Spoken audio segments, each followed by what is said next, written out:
Bismillahirrahmanirrahim. Assalamualaikum warahmatullahi wabarakatuh. Perkenalkan, kami dari kelompok 8 akan mempresentasikan hasil observasi ke SMA 2 Pasundan, yaitu dengan judul Pengelolaan Pendidik dan Tenaga Kependidikan.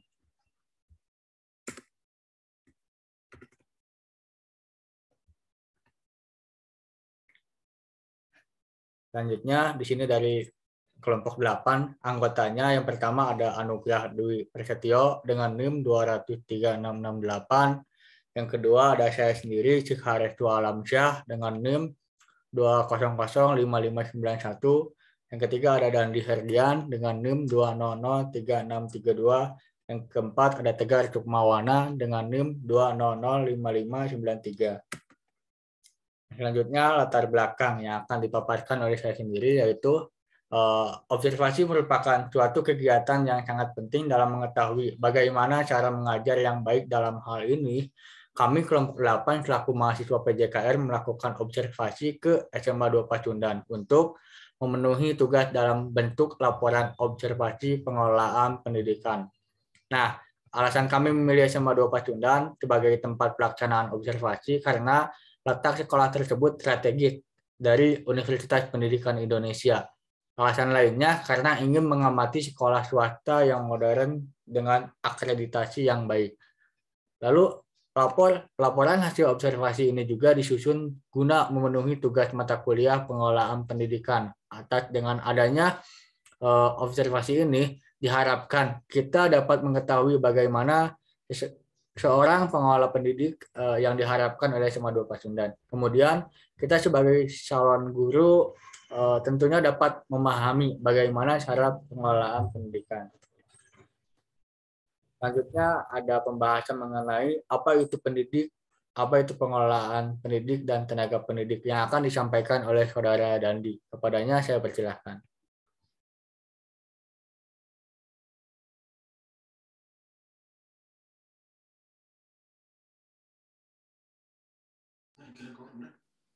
Baik, mungkin yang pertama itu ada apa itu pendidik. Yang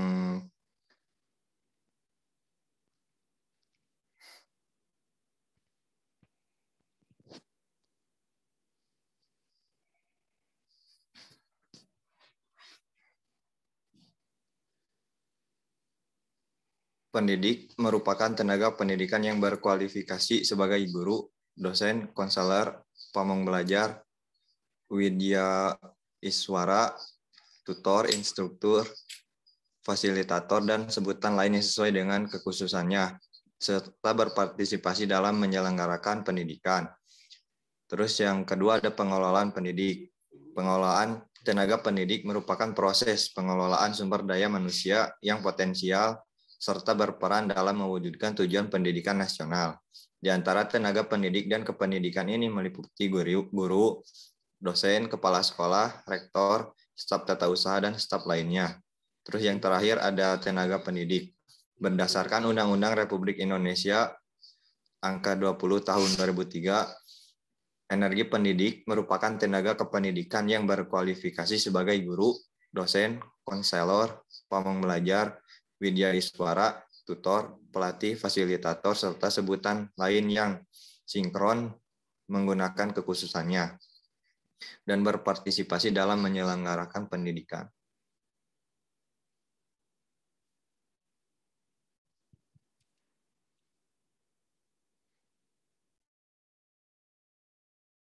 Selanjutnya ada tujuan observasi dan metode yang digunakan dalam observasi yang akan disampaikan oleh Saudara Tegar Sukmawana. Kepadanya saya persilahkan.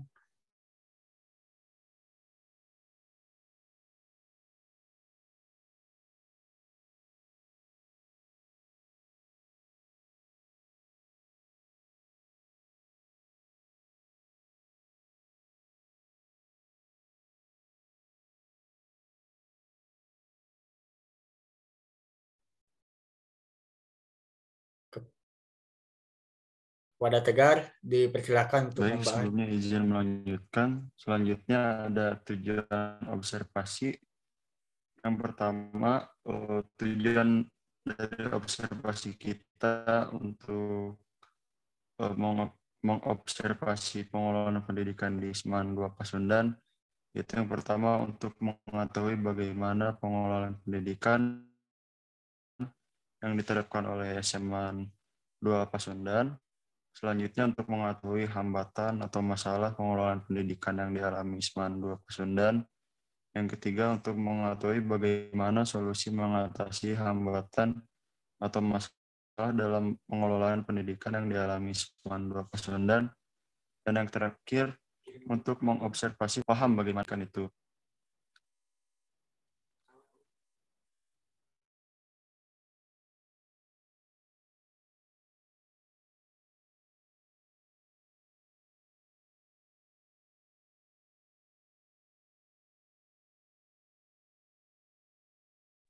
Dan selanjutnya ada metode yang kita pakai untuk melakukan observasi pengelolaan pendidikan.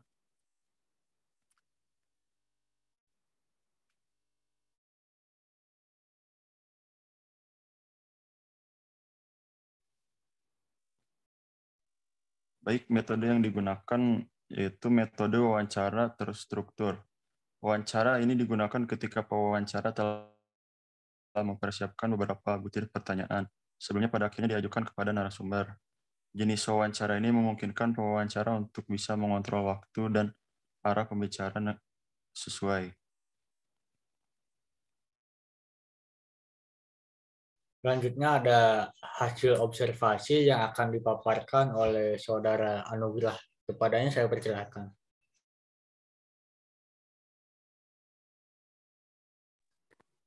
Ya, baik. Di sini saya akan memaparkan hasil observasi. Hasil observasi kali ini kita menjadi 3 bagian ya. Kita menyimpulkan 3 bagian. Yang pertama ada pengelolaan pendidikan yang diterapkan gitu. Nah, di pengelolaan pendidikan yang diterapkan kali ini di SMA 2 Pasundan itu sudah terlaksana dengan baik dengan beberapa bukti, salah satunya yaitu kedisiplinan yang di dalam sekolah itu yang dilakukan guru untuk memberikan contoh kepada anak didiknya. Nah, adanya pembinaan khusus untuk meningkatkan kinerja guru dalam bekerja dan adanya program penilaian guru serta pemantauan khusus dari kepala sekolah kepada tenaga pendidik dan ada program in-house training atau IHT untuk meningkatkan kualitas dan kuantitas pendidik gitu. Nah, yang kedua ini ada hambatan atau masalah yang dialami di SMA N 2 Pasundan ini dalam pengelolaan pendidikan. Apa aja itu hambatan atau masalah yang dialami di sekolah ini? Ada beberapa masalah yang dialami, diantaranya siswa yang kurang disiplin dalam melakukan pembelajarannya. Yang kedua, adanya salah satu yang tidak disiplin gitu dalam mengajar. Yang ketiga ini ada solusi mengatasi hambatan atau masalah dalam pengelolaan pendidikan yang dialami di SMAN 2 Pasundan Bandung ini. Yang pertama itu ada memberikan motivasi belajar. Motivasi belajar kali ini setiap anak jika terus diberikan nasihat serta motivasi belajar yang berulang-ulang oleh gurunya, maka akan tumbuh dan bertambah minat belajarnya. Hal ini termasuk dalam proses pembentukan sikap murid dalam disiplin dan bertanggung jawabnya. Yang kedua, adanya pengingatan peraturan dan tata tertib sekolah. Selain peraturan dan tata tertib yang tertulis di setiap kelas, peraturan dan tata tertib sekolah pun harus senantiasa selalu diingatkan oleh gurunya kepada murid. Nah, tujuannya itu untuk memunculkan kesadaran bagi para murid untuk memenuhi dan taat terhadap peraturan dan tata tertib di sekolah yang ada di sekolah. Yang ketiga, ada pengamalan nilai-nilai disiplin di sekolah. yaitu nilai-nilai disiplin yang bisa dilakukan oleh siswa termasuk guru dan tenaga kependidikan di sekolah, yaitu seperti dengan dan juga disiplin dengan datang ke sekolah. Maksudnya juga disiplin dalam melaksanakan tugas-tugas di sekolah dengan baik. Yang keempat itu ada penggunaan atau pendekatan psikologis terhadap anak yang mengajar. Maksudnya pendekatan psikologis terhadap anak yang melanggar. Nah, apabila ada murid yang melanggar atau berbuat kesalahan, maka guru harus melakukan pendekatan secara psikologis, bukan dengan secara kekerasan. Karena apabila menyelesaikan permasalahan itu dengan kekerasan, maka akan menimbulkan rasa benci kepada gurunya, gitu. Sehingga nantinya murid akan lebih memberontak dan berani untuk mengulangi kesalahan dan pelanggaran tersebut. Dan yang kelima, pelaporan perkembangan anak kepada orang tua. Di sini guru dan orang tua itu harus bekerja sama gitu dalam mendisiplinkan siswa, sangat besar gitu pengaruhnya. Oleh karena itu, para guru harus komunikasi serta melaporkan kepada orang tua siswa tentang perkembangan sang murid, baik dari segi prestasi ataupun tentang tingkah laku murid selama di sekolah, berada di sekolah.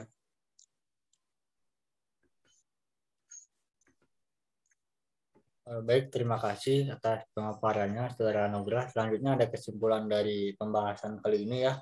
Jadi kesimpulannya itu yang bisa diambil dari observasi di atas, yaitu SMA Pasundan 2 Pasundan, Bandung, dalam pengolahan pendidik dan tenaga pendidik sudah sesuai dengan ketentuan sekolah, yang dimana guru di sekolah ini mengajar dengan mata pelajaran masing-masing. Dan juga kepala sekolah sudah memberikan contoh yang bagus atau perilaku yang patut dicontoh oleh semua guru ataupun semua murid yang ada di sekolah.